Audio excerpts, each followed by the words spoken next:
Hey, what's going on? It's Bill Burr, and it's time for the Monday Morning Podcast for Monday, April 4th, 2016. How's it going? How are you? I am in Ottawa, Canada right now. Oh, Canada.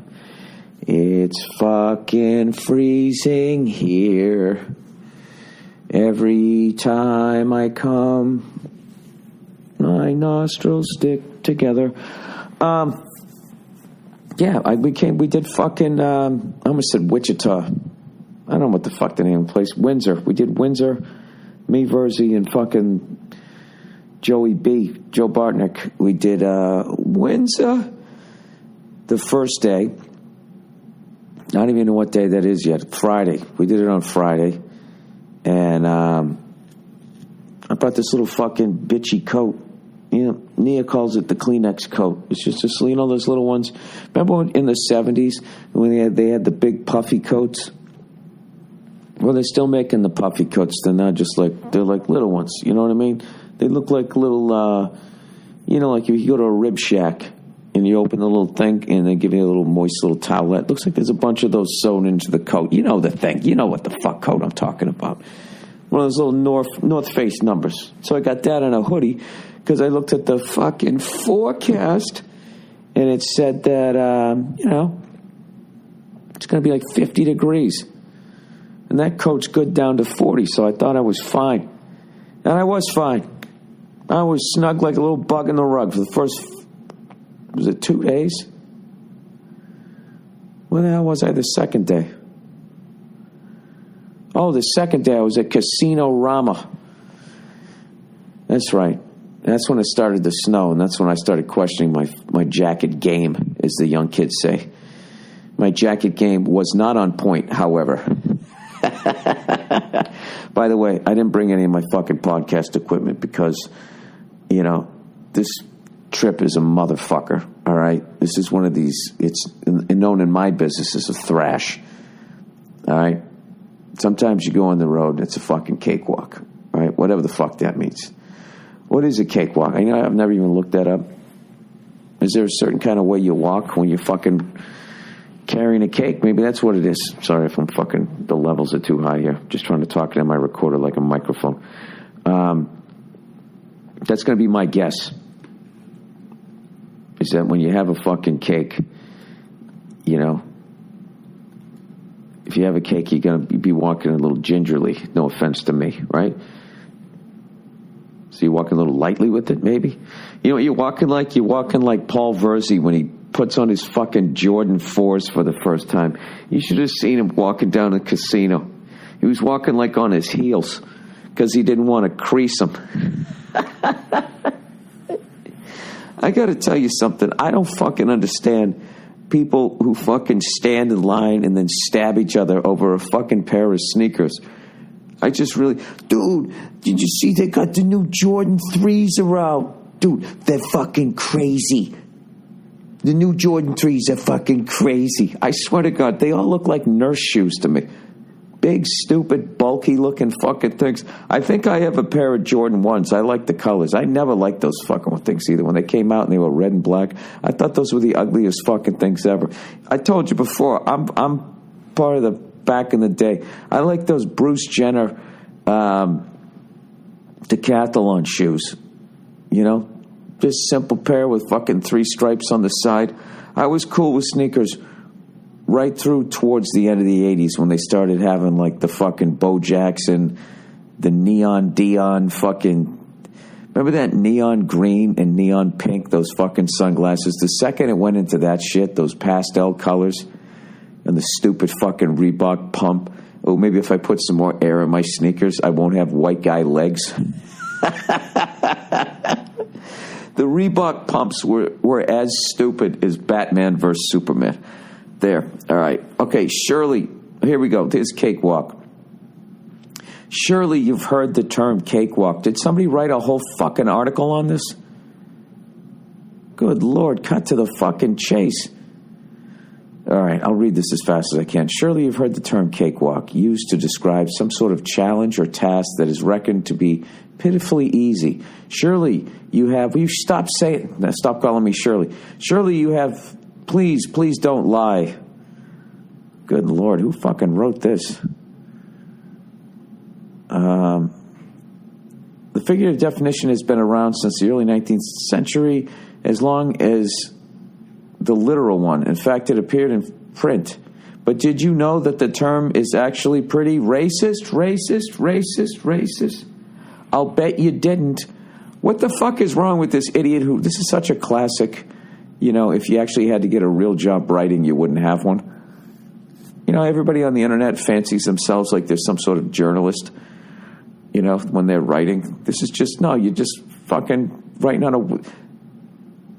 It's like acting in a web series. And you're upset you didn't get nominated for a fucking Oscar. Nor did I... Okay, did you know it was pretty racist? I'll bet you didn't. What, because you don't know some shit? That means everybody else doesn't, you fucking cunt? I mean, I didn't know it, but I'm a moron. I really don't like this person. He said, nor did I. Okay, that's the first humble thing this person said. Maybe he can come around. Maybe I was wrong. I still don't think I could drive cross-country with this person. Nor did I until I looked into the origin of the term and found out it had roots in the, I don't know how to say this word, antebellum, south of the early 19th century. Can you just tell me what the fuck it means? How it started? During this era of firmly entrenched slavery in the States, the cakewalk was a dance event where slaves were invited to dress up in the fine clothes and took on the airs of the white aristocracy. Oh, so this is like when the Wayans brothers did White Chicks. What did they do? Is this like the first Def Jam comedy? They started doing the white guy voice. I said, get out in the field and do the work that I should be doing. And everybody starts flipping out, dying laughing. The next slave coming to the stage. All right, they were held in the plantation home, in the same rooms where the resplendent balls were held among white society. Oh, my God, how much did those people fucking stink back then? Putting on all those extra layers of clothes. No such thing as deodorant, right? That's one of those things where you washed yourself in the same fucking trough the goddamn horses drank out of. The cakewalk was similar. It was a ball held for the slaves. Oh, so this is their Christmas party. I didn't know they did that. I didn't see that in Roots. It wasn't all bad. Every once in a while they had like a company party. After 364 and a half days of absolute horror, then they'd let them in the house. Yeah, hey, sorry about all that other shit. Would you like some pumpernickel? The wife just made it. Oh, let's get them out of the house. They seem to be a little restless. It's fucking nuts. Oh, what an ugly period. The cake, like it's not an ugly period now, but, it's less ugly. All right, let's continue. Okay, the cakewalk was similar. It was a ball held for the slaves. Couples promenaded through the ballroom, bowing deeply and frequently, chins and noses held highly aloft. If you're going to tell me they finally gave them a fucking party and they still were assholes about it, the couple who performed the best interpretation of how the white folks did it won a cake, baked, one imagines, by a slave. I didn't imagine that. Stop putting words in my mouth. I would figure the white people, after all that fucking time, yeah, well, you know what? I consider we ruined their fucking lives. I think we can make them a cake once a year, but we're only giving it to one of them. Jesus Christ. Every time you think you found the depths of how evil that shit was, you find another layer. Oh, my God, another layer, just like a cake. Jesus, I'm an artist this morning. All right, the cake walk looks similar, but it was also very different. Its intent was to emulate white society in order to mock it. Well, Jesus, there's a dangerous fucking game. Yeah, I told you, this is like the first Def Jam comedy. In much the same way as... Oh, Jesus Christ. Saturnalia, the ancient Rome winter solstice festival. Oh, yeah, exactly. Much in the same fucking way. where the rules of social order were turned upside down and the slaves and laborers became the rulers and masters attend their servants. Oh, they did this in Rome.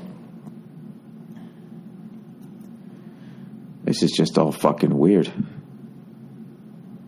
Can you imagine the tension during that? So then the masters fucking tended to the slaves. And you know, the slaves wanted to be just as fucking mean, but then they were like, well, we got to kind of alligator arm this shit because it goes back to the regular way tomorrow. And then I would think the master would be like, all right, you want me to wade into that sea of hatred towards me? Just keep an eye on me, please. Stay tight, okay? If I itch the left side of my nose, that means I'm fearing for my life. The slaves involved did indeed mock the ridiculously refined customs of the aristocracy, yes, and they surely meant it. But during the cakewalk, they were allowed to mock them. And by ruling over even the very event that should undermine his authority, the plantation owners managed to assert his authority. You know something? I was in such a fucking good mood. I hate this shit. It's a fucking cakewalk. Well, you know what? I already clicked off. So how does that mean it's easy? What does that mean? It's a cheap laugh? You know what? I got to go back. I just closed the fucking window. I got to go back and... So how the fuck did that become? That does not sound easy to me. Being a slave all year and then you get to do one fucking day where you get to make fun of the master. It's not a cakewalk. It's fucking difficult, right? All right, as if its roots in slavery don't make the cakewalk racially charged enough, it transitioned in the minstrel show. How did it transition into being something easy? Of the Jim Crow era, or even worse. Gone was even the power allotted to the slaves by the mock and jest of the original cakewalk. In stage reproductions of the balls, white performers in blackface performed as blacks who made sincere, clumsy attempts at emulating whites out of a desire to be like them, not to undermine them. Oh, okay. And then it became that. I still don't understand why it's easy. The original cakewalk walks being local affairs held. You know what? Fuck the fucking internet. All right. Can I fast forward to this?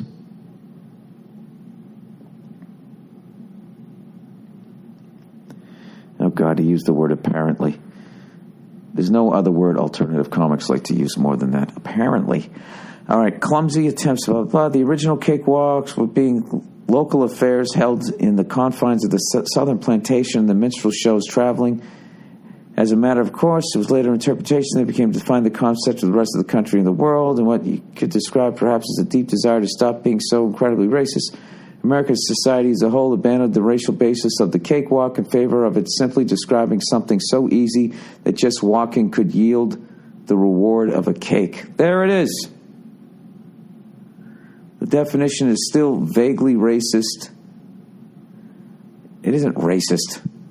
If you think the definition means it's going to be easy, you're not even being remotely vaguely racist. You just don't know the history. Right? Yeah, Jesus Christ. All right, well, that was fucking depressing. Well, fortunately, I'm up here in Canada where, they have all the angelic white people. According to Michael Moore, up here, they're all a bunch of angels and nobody has to lock their doors. Which, of course, we know that's true. Just generally speaking, people don't get along with one another. All right, so that was an excruciating 15 minutes. I don't know how you guys enjoyed it. So, anyways, how the fuck did I get onto that shit? Oh, because, I thought the whole... I thought this whole trip was going to be a muffin dance. How about that? Can I say something like that? I thought it was going to be a little muffin dance. Did you know that the origins of muffin dance, you actually are pro-domestic violence? I bet you didn't. Surely you've heard the term muffin dance before. Please, please, please don't tell me you have not. The origin of muffin dance comes from the early 1900s, when women, when they asked, "Can we vote too?" were forced to show their clams and dance out of the voting booths as people threw desserts at them. This became known as the muffin dance because clam indicated that their pussy stunk and turned men off. Later, in 1929, the great-great-grandson of Abraham Lincoln said, "I cannot tell a lie. Some of these bitches' clams do stink, but there's no reason to make them do a muffin dance. They should be allowed to vote too." And all the guys said, "Yeah, you know what, you're right." And everybody had muffins. So next time you use the term muffin dance, just know that you're being vaguely sexist. All right, I'm sorry. Why am I doing this? Why am I talking like this? Why am I sitting here in this fucking freezing cold hotel room? I can't find where the fucking heat is. I'm staying in one of these red rum, just one of those, you know. I like old shit to a point, you know. I thought I liked having an old house until I fucking had to deal with all the bullshit I had in an old house. Old hotels, I kind of like. I love the lobbies, but the second you fucking go up to your room, you start walking down the hall, you know, you feel like you should be riding a big wheel, and you're going to come around the corner, and those two creepy fucking chicks are going to be standing there. God damn it, that fucking movie freaked me out. That movie's still... God, it's still disturbing. That's just a disturbing fucking movie, you know. And it's not the fact that he goes completely fucking insane. It's just, as a comedian, watching a man suffering through writer's block like that, and having that woman coming up whose face is shaped like a fucking parking meter, asking you how it's going every fucking 20 minutes. I love how they blame the fucking hotel rather than that, you know. What I would say, she means well. You know, they just were a bad couple. I think that's what it was. And when they were down in society, they could go to events and they could sort of water down their awful relationship by interacting with others. And then once they just got, you know, once they were just staying there at the fucking hotel, you know, for the whole goddamn winter. I don't understand why they had to be there to watch it. You know what I mean? Like, what are you going to be doing up there? I mean, the level with which that it's going to fucking snow, no asshole is going to go up there and vandalize the place. If they come there, it's because they need shelter. There was really no reason for it. You know? And that was also a vaguely racist movie, wasn't it? You know? Saying reverse racist, that white people will be like, "Oh yeah, oh, the fucking snow's 50 feet in the fucking air. Oh yeah, I got to write a book. Yeah, why don't I fucking go up there? Yeah, I'll hang out there and I'll do my own room service every fucking day. I'll stay in room fucking 706, and every day I'll take a fucking elevator all the way downstairs to the kitchen." Who the fuck would sign up for that? Really didn't have any sympathy for him. You know? I'm just fucking with you. I think it's a great movie. I'm just in a grumpy goddamn mood because today I got to drive from fucking Ottawa all the way up to Sudbury. And then right after the show, my travel's all fucked up. I got to drive over to fucking Detroit, which is like a fucking 8-hour drive. You know? Takes me back to the days when I was doing college gigs. And I remember one time I had this gig in the Upper Peninsula of Michigan, right? Some fucking town up there that began with an H, all right? So like an asshole, I'm like, all right, I'm in Michigan. And I didn't look on the map to see where, you know, basically the fucking college was at. And I just flew right into fucking Detroit. And then I realized that the Upper Peninsula is actually, it's sort of, you know, it's the dick of Wisconsin.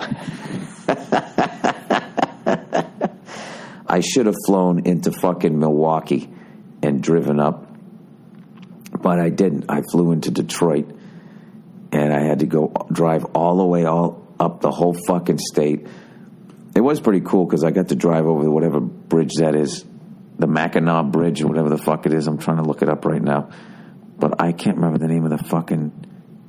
I think it was Marquette. I always thought it began with an H. Maybe I was thinking Lake Huron. I think it was in Marquette. I did a fucking gig up there. Yeah. And I had I forget what time my flight was, but I had to basically, it was an early morning flight in Detroit. It was like a fucking 8-hour drive or some shit, 7-hour drive. And the show didn't start till 9. I was done at 10 o'clock. I had like a 6 or 7 a.m. flight. I can't remember. And I was just like, all right, good night, everybody. And I jumped in my fucking car and just drove like a fucking lunatic after already having done the drive.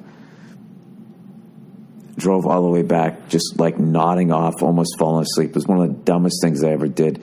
Just trying to save like the fucking $50 change fee or some shit like that. So you would think that I would learn from that. Not old Freckles. But this time we actually have, I got like Bartnick and Verzi to help me with the fucking drive. Oh my God, dude, Sudbury is, it's as high up as fucking the Upper Peninsula of Michigan. What a fucking asshole. For some reason they're going, there's really no airports around here.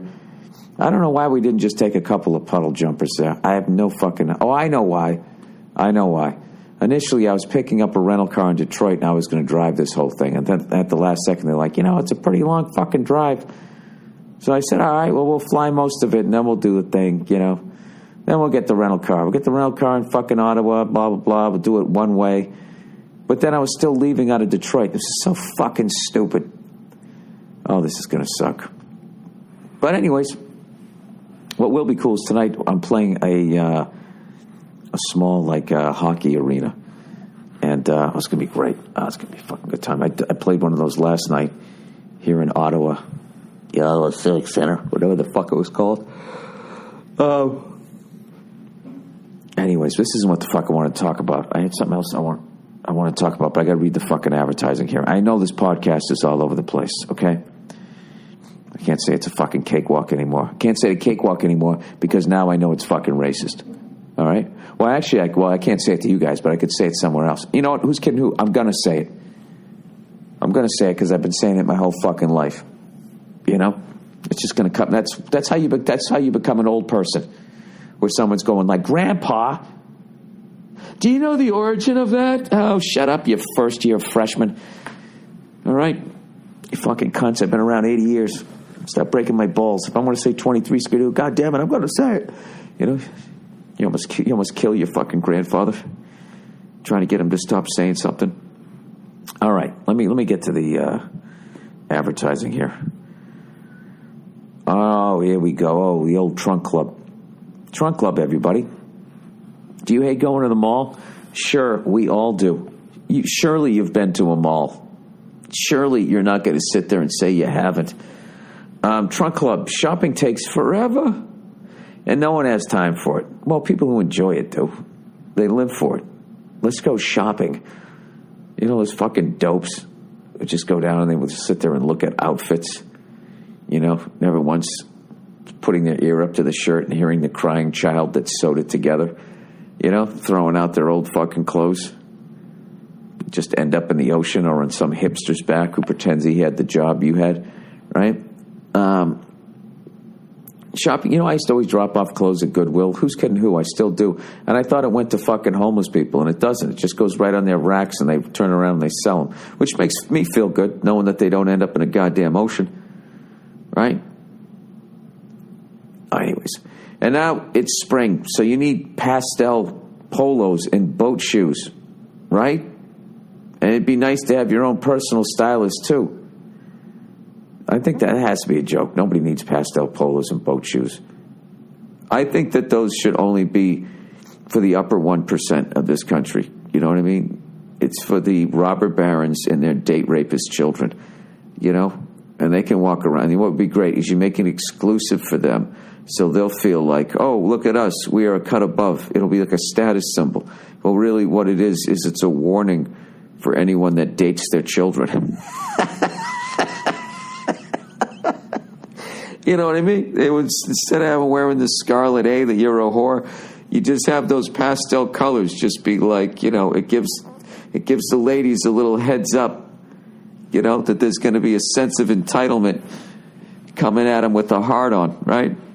You got to give them the fucking heads up. Jesus Christ. I'm just trying to do my part here, right? Let me pour out a little wine cooler for Edith Wharton here. And it'd be nice to have your own personal stylist, too. With Trunk Club, you don't ever have to set a foot in a store. And you get your very own stylist for free. Make it easy to look your best in clothes that fit you perfectly. Handpicked by your own personal stylist for free with Trunk Club. Go to trunkclub.com/Burr, type in your measurements, share your likes and dislikes, and you get your very own personal stylist. They'll pick your clothes from, oh my God, this is a muffin dance right here. They'll pick your clothes from over 80 top brands and ship them right to you. You keep what you like and you send back what you don't in the trunk. Trunk Club, you know what? They're going to fucking send these clothes to some maniac, okay? Some serial killer, because you know they don't like to go to malls either unless they're trolling for victims, right? And what's going to happen is they're going to get confused and they're going to go, you know, which is the fucking, I don't like this shirt trunk, and which is the one, there's stuff in the body, and they're going to fucking throw a bunch of shirts in the bottom of a lake and they're going to send a body back to Trunk Club. I'm calling that right now. Then they're going to do a first 48 about it. But when this trunk showed up, they couldn't understand why the shirt smelled so bad. I'm sorry, it's bad. Trunk Club is not just another way to shop online. It isn't. Your stylist takes the time to understand your unique look. And if you live... There's just something funny about that. I was just picturing somebody standing in a mirror looking at themselves, trying to figure out their look, you know? You know that little thing where you have your hands on your hip and then you stick one foot in front of the other like you're a horse answering a question because you want some oats. And if you live in Dallas, New York, Los Angeles, Chicago, or D.C., you can stop by one of the Trunk Club clubhouses to work with your stylist in person for free. Now, wait a minute. I thought the whole point was not to go to a fucking store. Trunk Club is not a subscription service. There's no monthly fee. This is what I like here. Your stylist is free. Shipping is always free. And you have 10 days to try on the clothes, risk-free. What are you, putting it off like a term paper? Oh, God, I got to try that shirt on. Make a statement at the next big event on your calendar with a look that's handpicked just for you and your style. Mike, what are you trying to say? I'm trying to say I'm a date rapist with my pastel colors. Get started at Trunk Club today. Premium clothes, expert advice, no work, thanks to your very own personal stylist at Trunk Club. Get started today at trunkclub.com/Burr. That's trunkclub.com/Burr. Excuse me, trunkclub.com/Burr. Sorry, my voice is a lot out of it. I've been screaming my jokes for 3 nights in a row. Oh, God. Am I really going to start to sing right now? Oh, fuck. Okay. Ba-do-do-do. Me-undies. Me-undies. No more sweaty balls. Ba-do-do-do. Me-undies. Me-undies. Skating down the fucking canals. You're in fucking Ottawa. You're on the canal. You're wearing your undies with your pal. Both your balls are really fucking dry. In fact, they're getting really chafed because it's cold. Your me-undies will keep them warm. All right, me-undies. By the way, if you ever skate the canal out here, I've always been afraid to do it. You know, I've done it, but I was nervous when I did it. I just kept thinking about the omen, like I was going to fall through and everyone's going to be hacking at the ice trying to get me out again. The canal's only a foot deep, you know. It's really no big deal. So the worst thing that could happen is you could get severe frostbite and they have to remove both your feet, like in that movie Misery. Well, in the movie, she just fucking breaks his ankles. In the book, she cuts off his fucking feet. I love when they do shit like that. And it's just like, okay, so you've severed a major artery and this guy somehow doesn't bleed out in the bed? Because let me guess, you tied your fucking belt around his calf? Does that even work, by the way? If somebody fucking... Did you see the fucking redneck that blew his goddamn leg off? Oh, my God. there's this new fucking thing that rednecks are doing, because they just love shooting stuff and blowing stuff up. And as much as people, who don't have their own spread, living in the middle of nowhere, judge them, somewhere in the back of your head, it's fun. Riding around on a fucking four-wheeler, shooting a gun on your own fucking property, it's got to feel great. That's a level of freedom that I've never heard. I've never felt, I live in the city where there's noise ordinances, which basically noise on my property should not carry over. Like, you can basically call the cops if somebody's splashing around in their pool too loud. He's mocking the fact I don't have one. The cops go over and then they just start beating people, right? Or, air quote, getting the situation under control. Christ, what the fuck was I just talking about? Oh, yeah, riding around. So I watched this new thing that they do. They take some sort of explosives, and they put it in these old cars, and then hopefully they stand far enough away, and the fucking thing blows up. Well, this fucking guy, all right, redneck blows, look at this shit. Right here it goes. Redneck blows himself up, blows up house, blows himself up in a bonfire, blows up pigs, almost blows his head off. This is such redneck stuff. Stupid redneck blows himself up. Fire blows up, blows himself up. Boat motor blows up. Fucking rednecks are crazy. Blows leg off. Let's see, where is it? Come on. All right, yep, an American gun enthusiast. Oh, you had to throw American in there? Georgia man loses leg after explosive-filled lawnmower.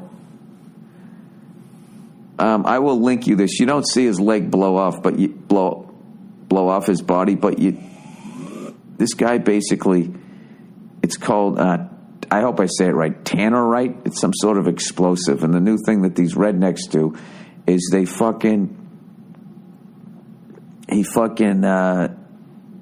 you put it in whatever vehicle. You know what it is? It's really what's going on here is these rednecks are starting to be a little more classy. After all these fucking years of, having a car die, and they just leave it on their front lawn. Now they're getting rid of it. They're blowing them up. So they put this tannerite, however the fuck you say it, it's just explosive. And there's some sort of formula, like basically for every such and such amount, you need to be like 100 feet back. All right? So let's say whatever. We'll just say this guy's, if he's got a handful of this fucking tanner, oh God, we're doing math now, Bill. All right? And he basically needed to be about 500 feet back, and he was 40 feet away from this lawnmower, and he fucking shoots the shit, right? He fucking shoots it, and he blows the fucking thing up, right? Listen to this shit. Here, somebody had to do their fucking DJ remix of it. Anyways, he's shooting it, and he's shooting the lawnmower, and all of a sudden it fucking blows up, and then he's on the ground, and you can't see anything. The camera's pointing at the ground, you just hear him go, I blew my leg off! Fucking unbelievable. I'm amazed that he could actually say that. I would just be staring at the stump going, ah! Well, oh my God, he's got to tell that story for the rest of it. At what point can he laugh along with everybody else?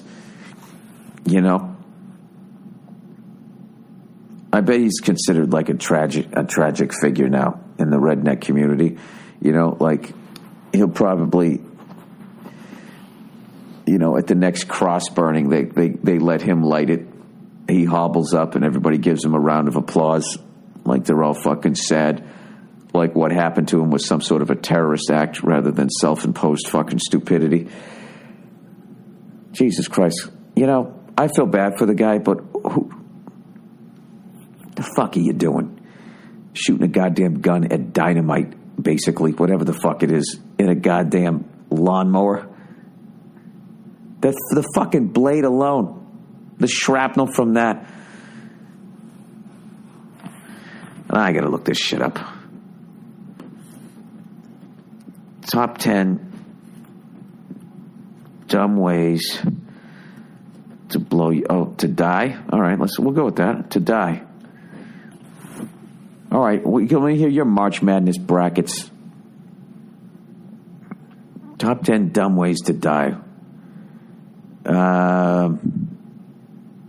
There's always the opening the elevator doors before the elevator gets there and not looking and then stepping in and falling to your death. Playing with guns. I don't fucking know. All right, top 10 dumbest ways to die. Here we go. All right. Starving in a supermarket. I didn't want to read that one. Diving off a cliff but survive but die of shock from the high price of your hospital bill. Oh, Jesus Christ. Oh, Jesus. I don't need hacky jokes. I have plenty of those. Come on. 10 absolute dumbest ways to die. All right. Oh, this is all going to be clickbait horseshit. Okay, you know what? Go fuck yourself. You guys should be dying right now waiting for me to read this shit. Trying to kiss a reflection of the moon in a lake. All right, somebody died doing that. And then I got to click another page. You know what I mean? What, so you can have advertising on every fucking page and somehow you can fucking afford Twinkies this month? Go fuck yourself. All right, so anyways, let's talk about the tour here. So the first day we were in Windsor, right across from Detroit. And it was awesome. I stayed at this great hotel, and you could look right across the, whatever the fuck it was. I guess it isn't Lake Erie, is it? Is it just a river? I don't know what the fuck you call it. Is it a sound? Oh, the Detroit River. And you see beautiful downtown Detroit. And Detroit never looks more beautiful when you're not in Detroit, when you're across the fucking river looking at it from Windsor. And I just kept asking a bunch of people, like, because I'm going to invest, I'm going to buy something in Detroit. I'm going to do it. God damn it. You know? Invest back in America. I totally believe in that city. I know it's going to come back. And I was asking people where to fucking invest, and they were just all laughing. They're like, about 40 miles north. Like, nobody believes in it, which is what's making me want to fucking buy there even more. You know? It's fucking dirt goddamn cheap. It's going to come back. At some point, it has to come back. Sitting right there on the river. I know the fucking Cleveland Cavaliers guy bought up a bunch of fucking skyscrapers there. That's got to, you know. He put like the people from Google in one of them. I have no idea. But the shit is so cheap there. I don't get how you fucking lose. And I like the idea. You go in there, right? You fix the fucking place up that you buy, and then you don't kick the people out that live in there. And then they got a nice place to live. Right? Maybe that gets them in a better mood. Slowly but surely, you just start turning it around. I think any American, right? What we should do with these fucking cities, because God knows the government's not going to do anything. I don't think they can because they're bitches to the fucking Federal Reserve bankers, right? They don't have any fucking money. They're robbing Peter to pay Paul. So I think with whatever money they let us keep, we ought to just start fucking, you know, buying up some shit in Detroit. Turn it around. Don't kick the people out. Get it going again. Maybe then they can start making American cars right again. Start fucking with the BMWs, the Audis, and it's a fucking travesty that we don't really have anything that can fuck with those cars. The fact that they're going to alligator arm the base level Cadillac, the base level Lincoln Continental, all right, are going to pale in comparison to what those maniacs in Germany are doing. I mean, I don't understand why. You know we can fucking do it. I guess Buicks are selling like fucking hotcakes. Is that a racist? Is that a racist thing? Anything with cakes in it, I think, is racist. Hotcakes. Back in the day when they were actually every 10 years let a slave have a birthday, one of the things the slave owners would do was actually heat up the cake so it would burn, it burned their mouths because they were that evil. Here's another chapter of white evil that you didn't know existed. Selling like hotcakes. I guess hotcakes were pancakes back in the day. And you know goddamn well, you know, having pancakes must have been a fucking treat. Because I remember back when you read the Tom Sawyer book, right? Huckleberry Finn. These fucking kids painting a fence just to get an apple. Like that was considered like a treat. Because all day long you were just sitting around eating fucking, I don't know, chewing on shrubs. I don't know what the fuck you were doing. So anyways, I want to buy there, man. I want to buy something there and not become the fucking evil person that boots the people out that are in there. You just fix the fucking place up. Gives a shit. You know? Unless, of course, the people in there then fuck the whole place up. Then I would be upset. Do you know how much that plaster cost? I was trying to do something nice. Whatever. Eventually, I'm going to look into that. So we did Windsor, and we had a great time. And Verzi was there, so of course I smoked a cigar. So you know, I only do 2 cigars a month now. So last month I only smoked 1. February I had 2.5 because we started to smoke one and it wasn't smoking well. And we got halfway through and like, this fucking cigar sucks. So I actually smoked 2.5. So I smoked 2 in January. I feel like the fucking Rain Man right now. So then 4.5, 5.5. So I'm actually half a cigar under my goal for this year. So April 1st, I already smoked a cigar. So now I can only have 1 more, or technically 1.5 more. But I'm actually going to try to get down to 1 a month. And to be honest with you, I'd kind of like to go all the way to my birthday in June and not smoke another one. All right? Oh, God damn it, I enjoy them. I enjoy the fucking lifestyle. I enjoy the whole fucking thing about it. I love going in. I love picking them out. I love the excitement. I love the smell. I love the old fucking chairs. You sit there. I love that there's no fucking young people there, you know? And by young people, I mean anybody 39 and younger.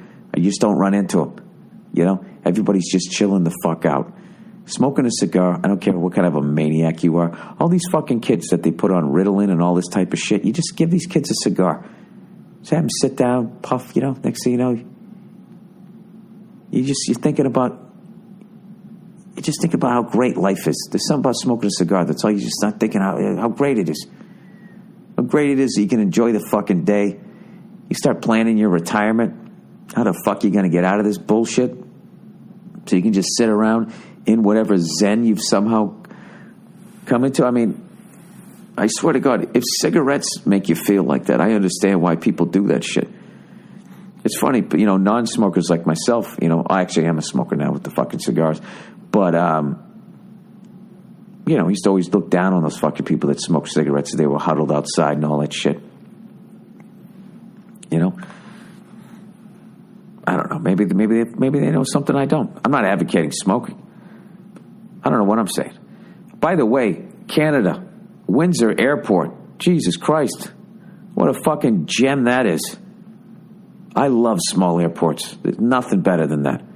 Little ass fucking airport. Then when I went to Toronto, we flew over the propeller plane. Jesus Christ! If you saw Verzi walk into that, he's one of those guys. I don't look. If he sees propellers, he feels like he's riding in like a Model T Ford. You know. I always just say to myself, "Oh, it's going to fly better." Well, we have much less of a chance because there's less working parts here for something to go bad. You know. I don't know. That's what I tell myself. So anyways, we went to Toronto. We didn't fly into their nightmare fucking airport. We flew to the Toronto Islands, which I'd never heard of. There's a fucking little ass airport there. We get picked up and we took a little ferry. You know, it's fucking hilarious. Across the Western Channel. It literally, like, we started to go and I started videotaping it. And by the time I panned from out my side window to the front window, we had already gotten across it. You get across it in like 30 seconds. Or they have a tunnel you can walk underneath the Western Channel. We did that on the way back. It was a nice little ass airport. After all these years of traveling, I love a little mom and pop airport. Get in, get the fuck out. It's hilarious. You show up, they still have the old school metal detectors, so you don't have to go through that fucking radiation shower that for some reason... I just don't understand that. So to stop terrorism, you're going to give all of your countrymen cancer? Well, if we fucking kill everybody, who are they going to blow up? So anyways, how far into this fucking thing? 44 minutes. Anyways, but these shows cannot have been going any better. And I've been working my ass off in Los Angeles.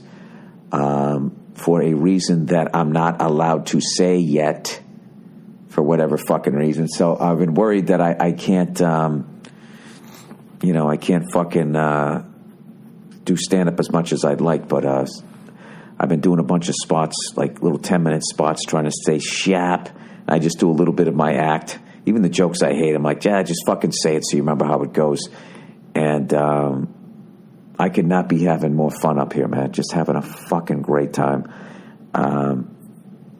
Just figuring out my act. I even figured out this new way to trash women that, like, isn't as fucking mean as I used to do it, but I still get to make the same points, so I just don't come off, as a complete fucking lunatic all the time. I don't want to be that guy. You know what I mean? As much, something, I realized I never finished reading the MeUndies thing, did I? Okay, whether you're wearing a suit or sweats, you spend almost 24 hours a day in your underwear. But instead of making a statement like Superman's tights under his everyday clothes, your underwear is probably boring. MeUndies about to change that. Oh, yeah. They're about ready to take your balls to the next level. They're going to hang a little disco ball, It's called the third eye, the third ball, right off your fucking nuts, Can you imagine her excited face when she sees a disco ball hanging off the end of your dick, right? You should probably get that checked. Please include all of the following. No, modal is pronounced modal. Every pair of MeUndies is made from sustainable source modal. Modal, a fabric that's twice as soft as cotton. Nothing can describe the fit and feel of MeUndies, but once you try them on, you'll understand why they're called the world's most comfortable underwear. And if you don't love your first pair of MeUndies, they're free. No questions asked. MeUndies has dozens of styles and limited edition prints to help you make a statement with your underwear, whether anyone can see them or not. Remember, Superman. I don't like that joke. Remember Superman? What, that he's fighting Batman? Somebody on World Star Hip Hop, one of my favorite fucking websites, watching people, funny vines, music that I'm completely not even aware of. I get to learn about that shit. And then just some of the most fucking insane fights you're ever going to see. And there's always a tipping point when you watch fights on World Star. There's always the amazement, and then somewhere it just starts to become sad. And you just start thinking, what is wrong with human beings? Why do we do this shit? Why can't we just go out to a fucking McDonald's or a fucking dance club, and not have like a 50-on-50 fight? I do have to tell you, the respect I have for someone that actually would go into one of those modern-day Braveheart fucking things. I mean, I don't give a fuck how many martial art classes you've taken in your life. There is nothing that they teach you in those fucking classes other than to turn around and run, which you already know how to do. When you get in the middle of a fucking melee like that, it's just inevitable. The fucking odds. That's the fight version of being like the helicopter gunner in Vietnam, where they had like a life expectancy of 2 fucking weeks. It's just, you're just standing there and you know it's going to happen. All right? Something's going to fucking hit you. You're going to get knocked out. And I have to tell you, the influence of MMA on these fucking street fights now, back in the day, I seem to remember when you knocked somebody out, that was it. You didn't sit on their chest and throw another 40 punches to their head, waiting for Big John to come over and fucking, usher you out of there. There's no ref. That fucking shit where you already knocked somebody out and then you boot him in the head. I mean, at that point, that's like attempted murder, man. You won. You knocked him out. You come up and you do this. You sit on that chest and do a fucking speed bag thing. It's fucking brutal. But anyways, these MeUndies, I'm going to get through this. Shipping is free in the U.S. and Canada, and you save up to $8 a pair with MeUndies subscription plan. Get the subscription. It's like a fucking end zone dance. I always thought it was cooler when you fucking just scored a touchdown, you flip the ball to the ref. I'm going to be doing this all day. If you knock somebody out, you just turn around like, my job's done here. And you walk away like Clint Eastwood in one of those drifter movies. If you sit on that chest and you're like, you fucking kind of spaz out, screaming, "What did I tell you, bitch?" with your voice goes up 9 octaves. When your voice goes up like 9 octaves like that, you kind of betray your badassness. You kind of, you hear a level of excitement like, oh my God, I can't believe I won. That's what I always hear. Having said that, I wouldn't want to fight anybody in those videos. And it's not even the fact that I know I would lose. I just know that after I was knocked out, you do irreparable fucking, I can't even say the word, brain damage. Just unnecessary fucking brain damage. You knocked me out. You won. I'm laying there, okay? My hands are pointing out into outer space. I'm knocked out. You know, why do you got to go there and knock my melon around more? If I was running for president, I would bring that up. I see in America that goes back to when you knock somebody out, you walk away like Clint Eastwood in a spaghetti western. All right, shipping is free in the U.S. and Canada, and you can save up to $8 a pair with MeUndies subscription plan. Get the subscription or a single pair. Get 20% off your first order when you go to MeUndies.com/Burr. That's MeUndies.com/Burr for 20% off your first order. MeUndies.com/Burr. All right, Dollar Shave Club, everybody. Jesus Christ, I got 2 more of these fucking things. Dollar Shave Club, everybody. DollarShaveClub.com is a special offer for new members who join today. You'll get a free month of the Executive Razor when you buy a tube of Dr. Carvey's Easy Shave Butter. I'm saying Carvey's, all right, because that's how I've been saying, even though it's Carver's. I like saying Carvey's, and I'm a big fan of Dana Carvey, all right, so there you go. This is the first time they've ever done something like this.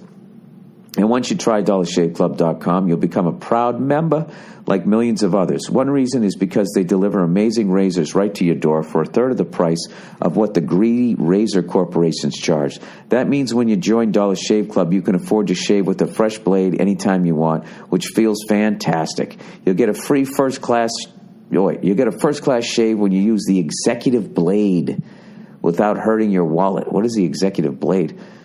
Another reason is their Dr. Carvey's Easy Shave Butter. Using it with the Executive makes the blade glide gently for the smoothest shave ever.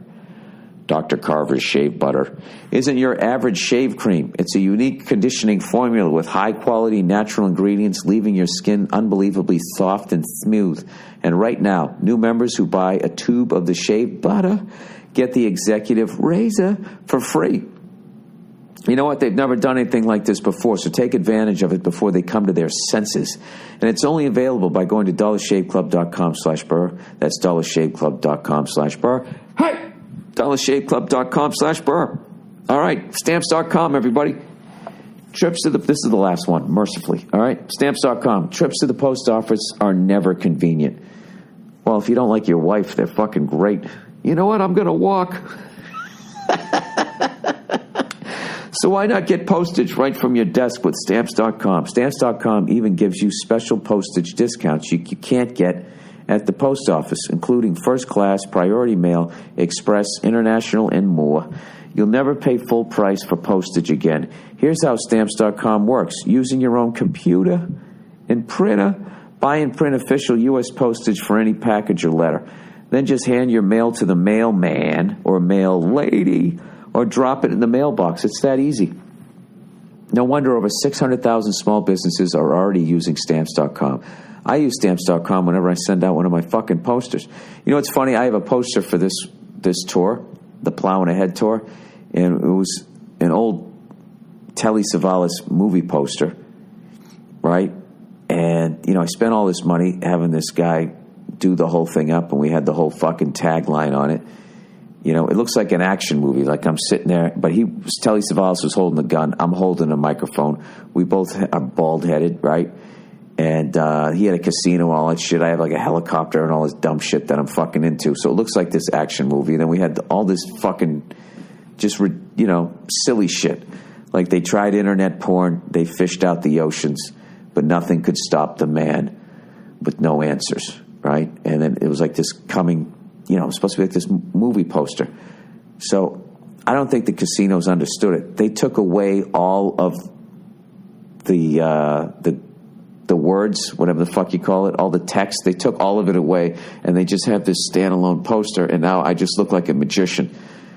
Like, is he going to come in a helicopter and make a truck disappear? Like, it doesn't make any sense, and I spent all this fucking money on it. And most of them are just using my poster from my last tour. You know, when I had what's left of my hair grown out in a beard, so I don't even look the same. It's just been a shit show. Anyways, right now, sign up for Stamps.com and use my last name, Burr, for this special offer 4-week trial, plus a $110 bonus that includes postage and a digital scale. Call to action verbatim. Read this verbatim. Don't wait. Get started with Stamps.com today. Go to Stamps.com before you do anything else. Click on the microphone at the top of the homepage and type in Burr. That's Stamps.com. Enter Burr. B-U-R-R. There you go. Was that verbatim enough? I'm such a control freak. I can't even handle people who are giving me money, telling me what the fuck to do. 55 minutes. All right, this whole day is getting away from me. I haven't even read any of the fucking questions. And I haven't even talked about the Bruins, how we're 1 point out. We beat St. Louis, and then we lost to Chicago. I, of course, didn't see any games because I was fucking traveling. You know, it's funny. I had like 5 or 6 cunty Chicago fans talking shit. You know, it's so funny. Last time we played them, we beat them. I don't talk any shit. Do I talk any shit? No. Right? I hate these fucking people, like these whack-a-mole fans that, you know, oh, we kicked your ass today, and then they duck back down, nowhere to be found, you know, when you fucking lose. Like Chicago's gonna do in the playoffs, you fucking goddamn cunts. I actually like the Blackhawks, and fans like that make me fucking root against them. So anyways, coming up this week, my Bruins, my beloved Bruins, all right, we are playing, our next game is, where the fuck is it? I think we're playing, we play Carolina, I believe. I think we play Carolina next, right? I get the schedule right here. Where is the schedule? All right, we play Carolina on Tuesday. It's at the TD Bank North fucking Home Depot Garden, whatever the fuck they're calling it. Carolina notoriously plays us tough. They always match up well. It's always a tough game. And then we have Detroit, which is huge. They're 1 point ahead of us on Thursday. And then our last game is against Ottawa on Saturday. All right, so basically the 2 teams in front of us are Detroit and Philly, both 1 point ahead of us, I believe. So the great thing is during this week, Detroit and Philly play each other. So, no, I think Philly's a few points ahead. So I'm just rooting for Philly to just win the rest of the way out, right? I at this point, I have to root against Detroit. I don't have anything against Detroit other than their fucking cunty fans. And they really are cunty fans, you know what I mean? The funny thing about them is they don't realize that their run is over and that it's now all about Chicago and L.A., and they're wearing the crown. You know what I mean? For some reason, Detroit is still living off fucking Iserman. You know, I guess they won one last decade, too. But actually, they won 2. Yeah, but you can just see. You can see it in Detroit. It's over. You know? It's something that I'm going to experience when Brady and Belichick are gone. And I'm going to be like, yeah, but we're the Patriots. It's like, yeah, but they're gone. Yeah, they're wearing the same uniform, but it's not the same. I'm fucking with you. I actually love Detroit. I love the franchise. I don't like the fans. You know, and I've never been that way, as I like to think, with all the success that, you know, I only talk shit if people give me shit. That's how I try to be. You know, I don't try to act like because my teams are successful, that means somehow in my own personal life I'm a success. Like some people do. Those, you know what? I'm really judging all Blackhawks and Red Wing fans by 6 people, which isn't fair. So you know what? Good luck to all of you. And I hope the Bruins fucking pull it out. And if we don't, we got no one to blame but ourselves. Just fucking, good Lord. What a fucking season. Up, down, up, down, up, down, up, down. That's what the fuck it's been. Now I just need up for the last 2-3. Up. Just fucking nice 3-game winning streak. And no one will remember any of this shit. Dan Shaughnessy is sitting there with a fucking heart on, being like, I can finally write an article about hockey that I understand. Somebody blew it? Oh, yeah, I can write this all fucking day. All right, let's get to the questions, then I got to get the fuck out of here. All right. The All-Star Cafe. On March 28th podcast, you briefly mentioned you were a regular muncher, and Nia was a waitress. The Allstate, not the All-Star. For some reason he wrote All-Star up here and then Allstate. Before she got pink slipped, and the now closed down Allstate Cafe on the Upper West Side. I thought your listeners might be intrigued to learn that your meeting place was also a meeting place for a young teacher and her murderer in January of 1973 during a one-night stand. Murdering a partner guarantees there ain't no second night, right? Jesus Christ, I didn't know that. The grotesque multi-stabbing crime got so much infamous publicity that the pub changed its name from the W.M. Tweeds to the Allstate. The murder inspired the book and subsequent movie starring the then scantily clad Diane Keaton. Also, apparently, Kevin Bacon had once tended bar there, too. I wonder if they fired him also. I didn't know that. Jesus, that's fucking creepy. I don't believe in ghosts or anything like that.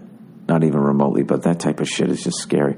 By the way, I love hearing about history. Even as much as I fucking that cakewalk thing, I was trashing that guy. I like that type of shit. All right, girlfriend bothered and annoyed by sexy TV show character. Dear Billy Blankballs. My girlfriend and I were recently watching the new season of Daredevil, and we're enjoying it.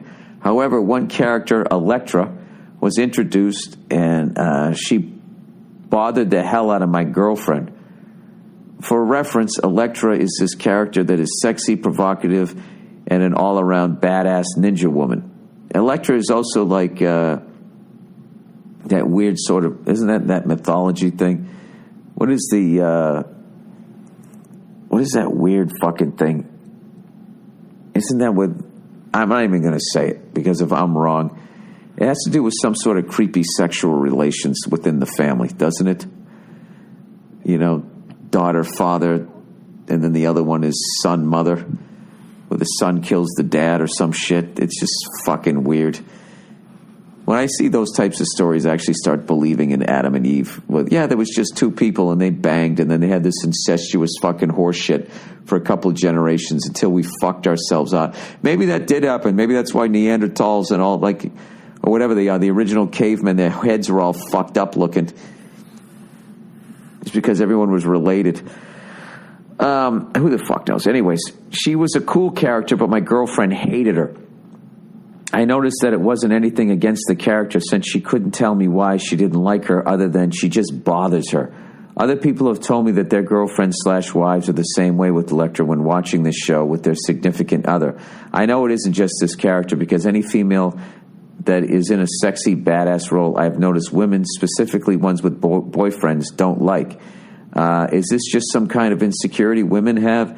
Do they really dislike their boyfriends seeing someone that may be sexier than them? Well, yeah, if you fucking put it that way, they're going to be annoyed. Hey, honey, you know, let's see that girl. Look how much sexier she is than you. When she watches Fight Club, you know, does she say how fucking much better old Brad Pitt's looking?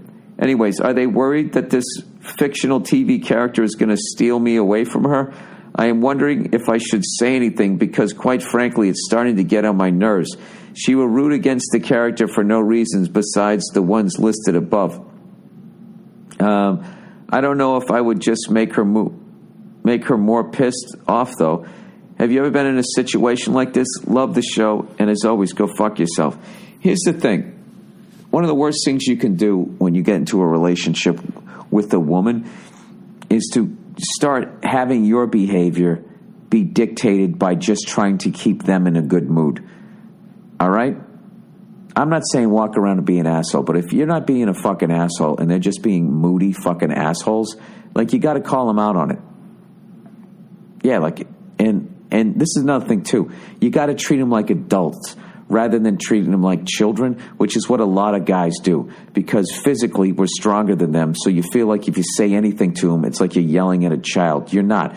Not only is that an adult, in a lot of ways, they're more advanced, because they can't beat the fuck out of you. They have to go with their mental, right? That's why they can just manipulate you like a fucking little puppet there, because they can just play Jedi mind games, because they're not going to, from day one, they're like, all right, this fucking thing is going to be stronger than me at some point, so I need to learn how to control it just using my brain, right? That's how you end up holding fucking yarn. Oh, who's kidding who? No woman sews anymore, right? They barely even cook. That's how you end up at fucking brunch. This is what you got to say.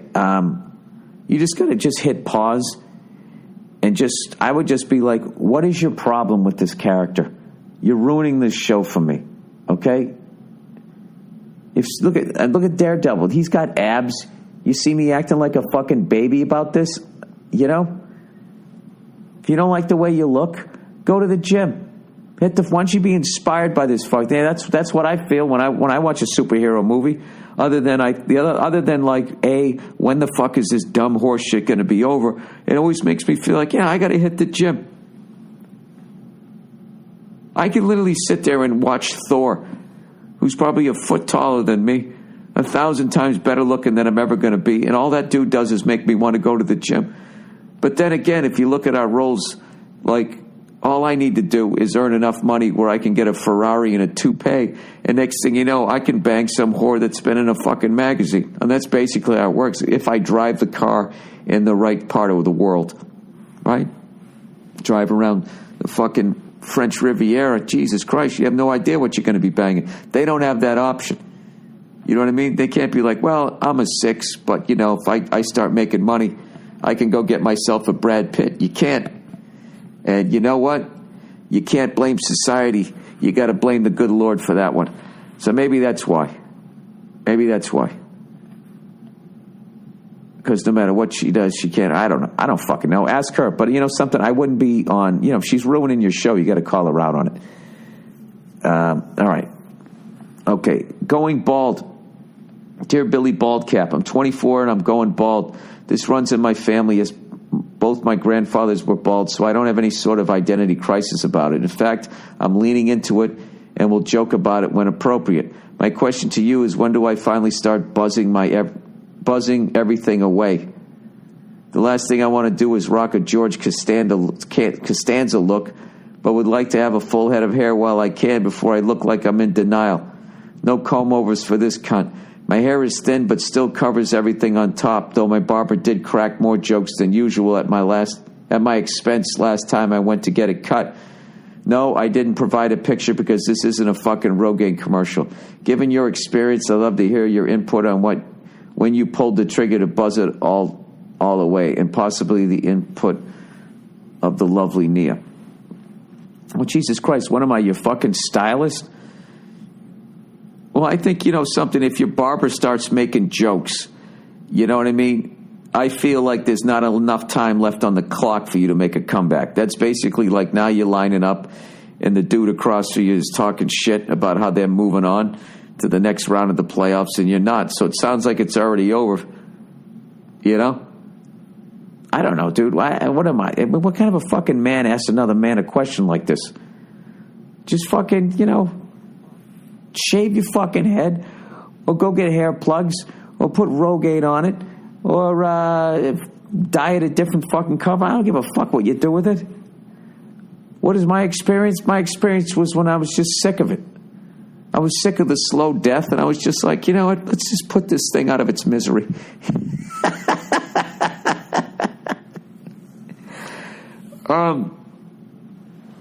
And I got to tell you, it's not nearly as bad as everybody fucking thinks. Who's kidding who? Everybody would love to have a full head of hair. But you know something? I got to be honest with you. Once you start buzzing your head, it's kind of fucking awesome. You know what's great about having a shaved head? You're always ready to go. I got to tell you, as much as I would love to still have a full head of hair, I love the fact that I'm always ready to go. All I got to do is throw a shirt on, splash a little water on my face, and you have no fucking idea that I was laying in my sweatpants 5 minutes earlier. Oh, speaking of which, I'm just kidding. I always make sure I get ready. You know, there was this fucking person, you know, I went out, you know, I took some pictures with people after the show. And these fucking people that have, like, this fucking guy comes up, I can already smell him. All right?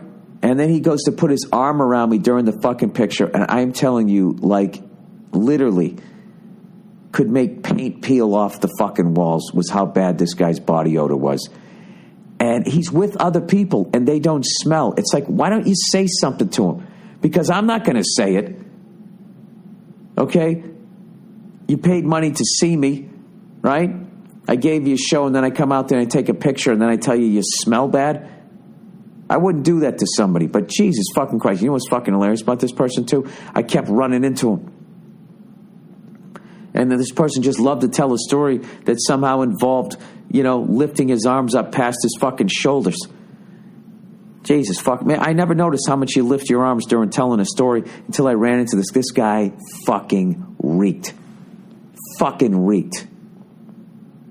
Just completely fucking unacceptable. Well into his fucking 20s. And he's standing, he's got a couple of friends with him who don't reek.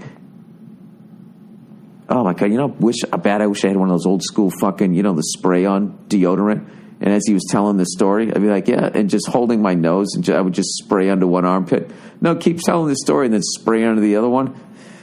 And then I just hand him the can. Do the math there, fucko. All right. Psycho girlfriend. All right. Psycho girlfriend. Where am I? Okay, so my girlfriend and I have been together for about 5 years.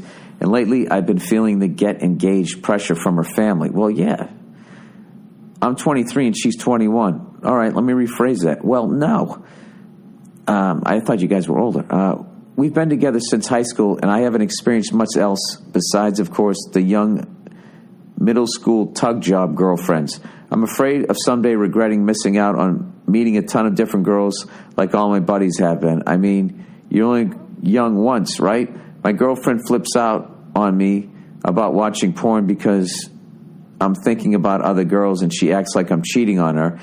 And half the time when we're out, she thinks I'm checking out other girls. Because you probably are, dude, because you want to. Because you want to break up with her, is what I'm guessing. She's a drop-dead gorgeous girl, so I don't get what she's so insecure about. But like I said, she's crazy. She gets abusive with me, and I just kind of sit there and take it all the time. She's Latina, by the way, Honduran and Nicaraguan. She's got that wild temper. All right, now is that considered racist to say that Latina chicks are a little crazier than what? Unlike what? Pasty, drunken Irish chicks? Oh, yeah, they're always so even-keeled. When I asked for space, I woke up the next day and my car was keyed. She claims she had nothing to do with it. I love the girl. She's all I've ever known, and she's amazing most of the time. But I'm not sure if I can live like this forever with her temper and her jealousy. What would you do? Anyways, love the podcast. Thanks for the advice, and go fuck yourself. P.S. Good luck with the home gym. Everybody knows you got no business in a regular... go fuck yourself. I got no business in a regular gym. Oh, and you do is you're sitting here and you're a fucking goddamn... You know something? I actually had sympathy for you, and I was going to give you some good advice. You know what? Go fuck yourself. You know what your problem is in this thing? You're allowed to... You're young. I'm not going to be a dick to you, okay, because you're young. This is the deal. All right? You got yourself a hot girl. All right? And you didn't know how to set up the relationship. She fucking rolled all over you. You're asking what I'd do in your situation? If I was 23, I'd be doing what you were doing. I'd be staying in the relationship, wanting to get out, and dealing with this bullshit. But I can tell you this right now. Her looks aren't always going to be there, but she's always going to have keys. You know what I mean? So that's what you're signing up for. The looks go out the fucking window. You're marrying the fucking person. And if this fucking lunatic, every time, if God forbid your mailman is a fucking woman who's younger than her at that point, I don't know. I don't know. It was too wishy-washy. I can't tell whether you fucking want to be in it or not. But I can tell you this right now. Any woman keys your car, that's it. It's fucking over. Okay, that is the level of being a complete fucking psycho, a complete disrespect for your own property, and a sign that when she was a child, she was never told no. The fact that you would go out and do something like that, yeah. I don't know. It sounds to me like you want to go fucking get some notches on your belt and you're afraid that if you do and you break up with this girl that she's going to fucking stab you. I don't know. I got claustrophobic reading it, if that means anything, but I'm a fucking lunatic. All right, sketchy ex-girlfriend. Hey, you cunty leprechaun. Jesus, everybody's staring into the redhead shit this week. Every once in a while, I got to give you guys shit. Can you be a little more original? I like that Billy Blank ball. That was fucking funny. 58 fucking, fucking redhead jokes in a row. I get it. I get it. You don't have an hour's time. You can do a 10-minute set. You're a showcase comic. All right. Hey, you country leprechaun. I am 16 years old, and my girlfriend is 15. Today, she texted me with a picture of a tattoo asking if I like it. It is what? It is the date of her grandfather's death. Personally, I hate tattoos and thinks if she keeps getting them, she will look like a fucking phone book. I also think her mother is irresponsible, spelt with a bunch of E's. Irresponsible for letting her get a tattoo, spelt with one O. So young. What are your thoughts about this? And what's your thoughts about this and how she didn't tell me till after she got it? Thank you, and I love your shows and your podcast. Yeah. All right. She's 15. She already got her first tattoo. What you got to do is close your eyes and age her. When is she getting the face tattoo and the nose ring and the fucking Olympic fucking rings in her ears to be different? Yeah, I'm not into tattoos. I think a certain type of person can pull it off. And that's not 98% of the population. But 98% of the population, for some reason, has tattoos now. I don't get it. I feel like there's a certain level badass dude and a certain level badass chick that gets tattoos. And when you meet them, it makes sense. And it actually, I don't know. If I see a woman and she's a badass and she has tattoos, it actually makes her more attractive to me. If she's just some fucking dope, and she has like some advice column tattooed on the back of her fucking neck or some Chinese sign above her ass crack, symbol, then yeah, it's just like, oh, Jesus Christ. Like the amount of people out there that get sleeves. Like back in the day when you got a sleeve, you were like some biker outlaw. Now it's like you work at Urban Outfitters. And the biggest badass thing about you is your fucking music selection on your fucking iPhone. I have no idea. All I know is I got to get a rental car in 10 minutes. If I don't, I'm going to be late to my show. So this is the podcast for this week, the Monday Morning Podcast. God bless all of you. I love when you guys trash me in the fucking emails. But yeah, can we just can you keep it interesting for the reader here? I know I'm a redhead. I know they're easy jokes, but come on. What if I did that with my stand-up act? Would you come out and see me? If I was out there going, what's the deal with New York and LA? All right, go fuck yourselves. I'll check in on you on Thursday. See you.